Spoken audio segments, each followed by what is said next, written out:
You must find the doctard. What does he look like? His manner is like Jeremy Kyle, and he's got the worst voice out of any of his incarnations. Oh, you mean the guy with the northern accent? No, not that guy. I guess I mean the guy with the second worst voice. The younger guy. Oh, the guy without the northern accent. My mistake. The guy with the third worst voice. The one who looks like a cross between Gordon Ramsay and Wayne Rooney. He wears a Mr. Bean tweed jacket. Right, he will be exterminated. No, do not exterminate him or his companions. We will capture them and then send them to the asylum to save the Daleks. Okay, we will capture them with some kind of Dalek time corridor, bringing them straight to the asylum. No, first, you will lure them to Skaro, and then bring them to the Dalek Parliament, and then we will bring them to the asylum. The theme song used to be iconic. I changed that though. But I couldn't have done it without the help of Murray Gold. Every Dalek returns. For about 5 seconds. Hello, I'm Steven Moffat, and I'm the greatest writer in Doctor Who history. And Doctor Who is the greatest series in TV history. I'm, so to speak, the personification of Doctor Who. That's how impressive it is, and I'm not easily impressed.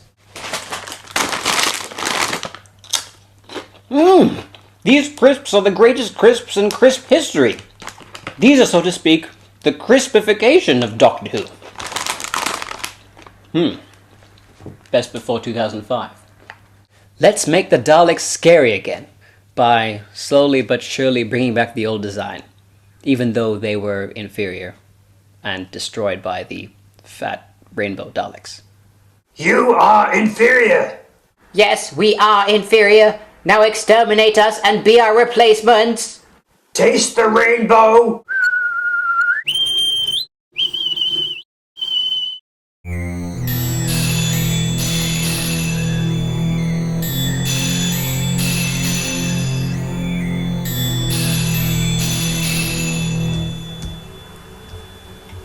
Wow. How the hell do you guys sit so still? It's amazing. My ADHD won't allow me to do that. Uh-oh. What are you planning? You're not planning on having some Daleks come out of a vat again, like in Victory of the Daleks, Evolution of the Daleks, and Doomsday, are you? Have a billion Daleks really nothing better to do than assemble here and listen to my gibberish? Any half-decent storyline is mucked up by this guy anytime he gets screen time. Yes, he's been making the same speech since 2005. And people think we're over the top. Over the top in his case would be an understatement. Come on, what are you waiting for? If it's a half-decent line from me, then you'll be waiting for a long time. Exterminate me already. Stop taunting them. According to that scene in Parting of the Ways, which by the way is a lot like this scene, minus the Teletubby ship interior design, the TARDIS's protective barrier will protect us from any Dalek firepower. That's right. So just stand there menacingly. Or just stand there while we go bugger off into the TARDIS. Dear God, shut up! Why do we even let him talk this long? We brought you here so that you can save the Daleks! Save the Daleks! Save the Daleks! Save the Daleks! Save the Daleks! Save the Daleks! Save the Daleks! Save the Daleks! Save the Daleks! Save the Daleks! Save the Daleks! Many weeks before the episode came out on BBC One, there was a showing of the episode at the BFI. Because we at the BBC like to pretend that we make Hollywood films, we even got our own mock paparazzi to make our actors feel as special as Hollywood royalty. I mean, yes, the red carpet was made of paper, but it did a lot for our egos anyway. And judging by the laughter of the BFI audience, I know I've done my duty. The Daleks are scary again. Because they were scared. Scary and scared is about the same thing, right? We need your help. We have tried nothing and we're all out of ideas. Save the Daleks and your life will be spared. I'm amongst a billion CGI Daleks again. Well, that's nothing new. I like the way you tracked us down and captured us. With that kind of technology, you could take over the Earth in seconds. We do not feel like taking over any planets. Oh, good. That way I'll feel a lot better later when I leave you all alive and undefeated. This is our plan. Now follow it And if you do well, then giving you odd jobs could become a regular thing. I'm Muppet's puppet and nobody else's. Agree to their terms. Okay. We need you to go to an asylum. I'm already at the BBC. No, a different asylum. To deactivate a force field. You think we can do a better job than you? Then what was all that nonsense about being superior? We are the superior beings. Paradigm Daleks are the best, better than all the rest. The rest must be destroyed because they aren't as good, blah blah blah. Look at you. You're about as superior a replacement as Steven Moffat. Hey, I've got a riddle. You'll like this one, I promise. How many Daleks does it take to change a light bulb? Give up? 1 billion. Do you know why? Because it takes 1 billion of them to gather round and call up the doctor and have him change it for them. I guess that you were only ironically named Smarties. Anyway, before you send us on our way, are you going to give us any provisions? Dalek guns maybe? A map? Anything? No, your wand should suffice. The crazy Daleks are pretty harmless really, and sane compared to you. You're not up against much in this episode, cause the Daleks you'll be facing are old, broken, and their guns don't work. What? Their guns don't even work? An asylum keeps mad people, not invalids. Still, they do still seem more threatening than in their last appearance. Remember that? Hey, you know what, guys?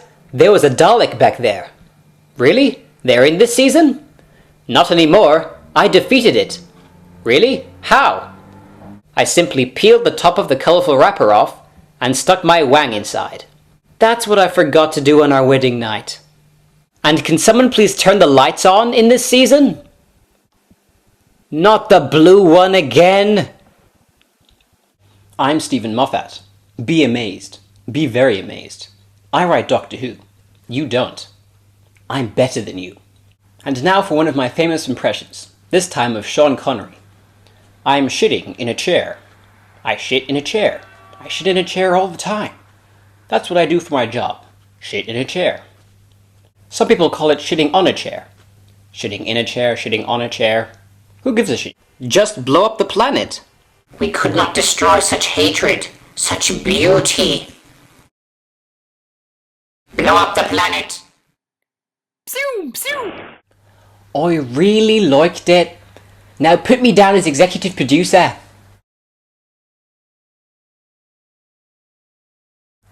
I can't believe it. Now I'm executive producer of Doctor Who. Pardon, what? Oh, introduce myself. I'm Caroline Skinner, one of the many executive producers of Doctor Who. So you're going to throw me at a planet? Yes. Why can't I just use the TARDIS? No. Well, at least make me open it and unlock its secrets for you. No, we do not want the power that the Time Lords have. Well, if you did, then the only way to get that would be through the Hand of Omega.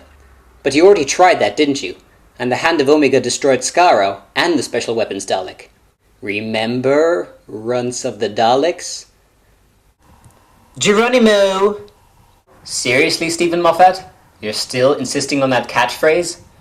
It's funny, you see, how this episode is called Asylum of the Daleks, and the next episode is called Snakes on a Plane. I mean, Dinosaurs on a Spaceship.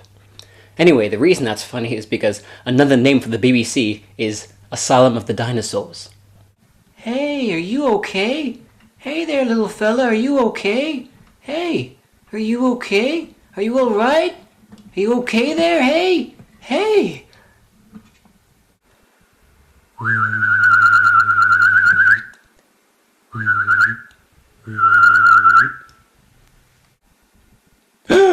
He's dead!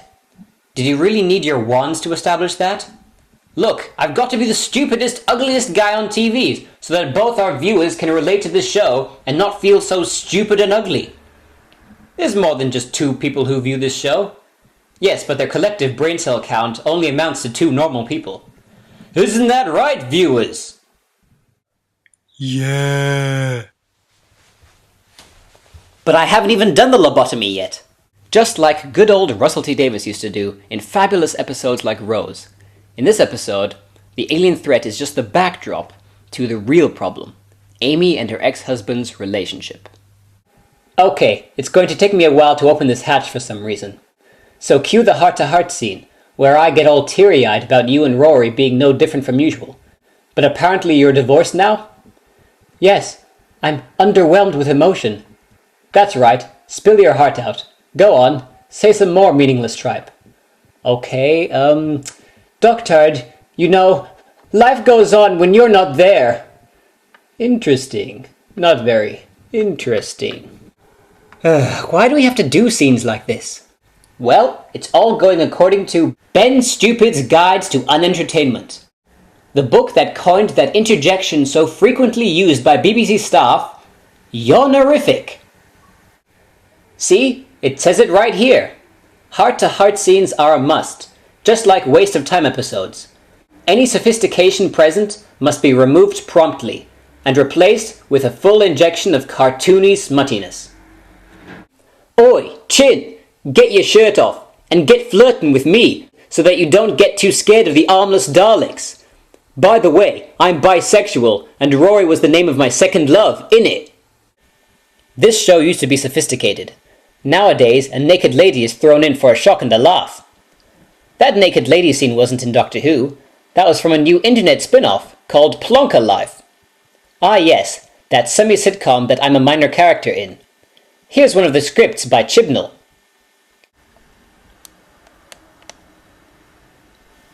Is that crayon? Rory is my favourite character because he's so brave and he's developed so well over the years. Yours is bigger than mine. Don't go there. So, what colour is it? What colour's the asylum? It's... Shh! The awkward silence is what makes it funny. Sorry, all the good questions were taken. Rory, you're the most beautiful man I've ever met. I'm absolutely bursting with ideas. I need paper. Someone bring me paper! Oh, I'm in the wrong chair. So, Doctor, all these old Daleks survived the Time War? Why, of course they survived the Time War. You see, the thing about the Time War is, it wasn't much of a war. In wars, people die. In the Time War, nobody died. In fact, a few people even came back to life. Like Rassilon. And according to this episode, even entire planets were recreated. Like Skaro. I just like to call it a war for dramatic effect. Oh, you mean like when you say that you're the last of your kind? Precisely. I'm always treated the same no matter what our relationship status, whether I'm your boyfriend, husband, or ex-husband. I don't get any character development either. Stop complaining and do something mildly humorous. Hey, I'm not your performing whoops! Huh. I think he's losing it. Did he ever have it? Good point.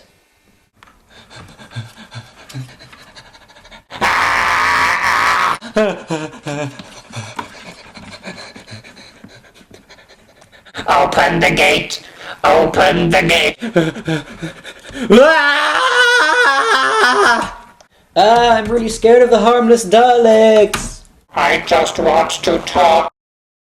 No, please, not the suckers! Not the suckers! Just lie down and then we won't be able to unblock your orifices.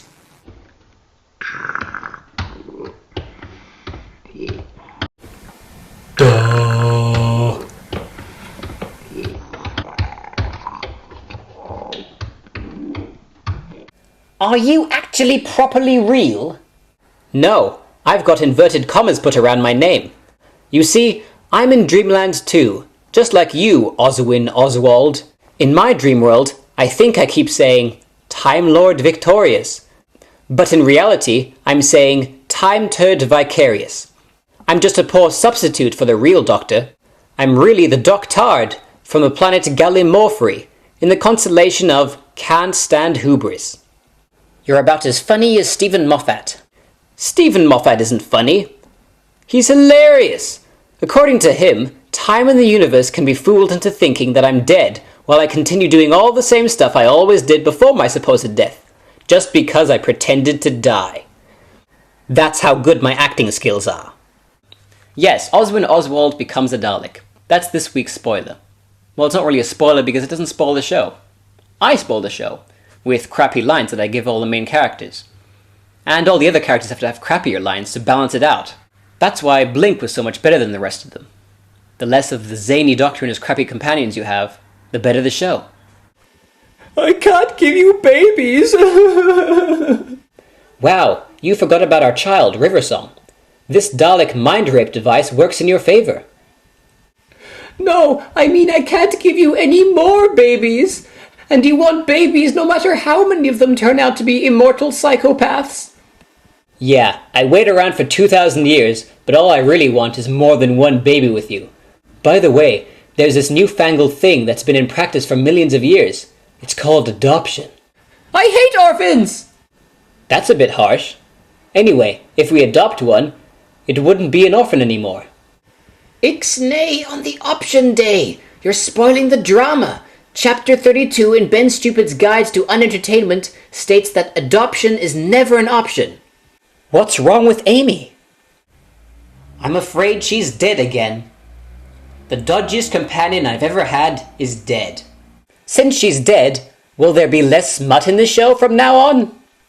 Nah, she'll just be replaced by another young girl to keep our menage a trois intact. You see, there's a limitless supply of such companions. Well, as long as I still get to be the loser. You'll always be the loser, Mickey. You'll always be the loser. You're horrific! Amy, I promise you, I'm going to do to you what Russell T Davies did to this show.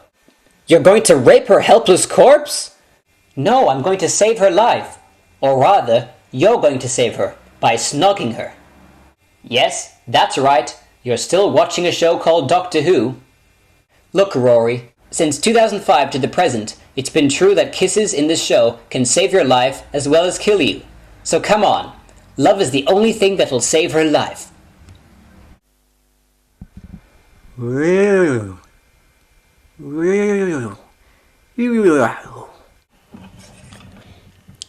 Oh, by the way, Daleks, the supposedly insane Daleks were asleep during the day. A lot of them were malfunctioning, and most of their weaponry didn't work. We are really afraid of such Daleks. Oh, really? Okay, here you go. Duh. Duh. Help, help, evacuate the building, evacuate the building. Help, help, help, every Dalek for himself, help. Suckers! I thought you were afraid of suckers. No, not suckers! No, not suckers! No! Help, no, please, oh, God, no. Oh, and one last thing. Doctor Who. Don't exterminate me, just keep saying Doctor Who over and over again. Bye!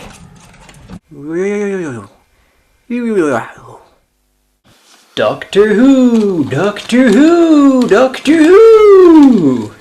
They don't know who I am, but I've spiked their curiosity. It's a good thing. And now to set the coordinates. Oh right, it's got to be over the top. Tune in next time, where you will never find out the answer to the question. Who is Doctor Who? Is Doctor Who? Is Doctor Who? Is Doctor Who? Is Doctor Who? Is Doctor Who? Is Doctor We hope you enjoyed this one-track record brought to you by the British TV license payers, whose stupidity has made this presentation possible.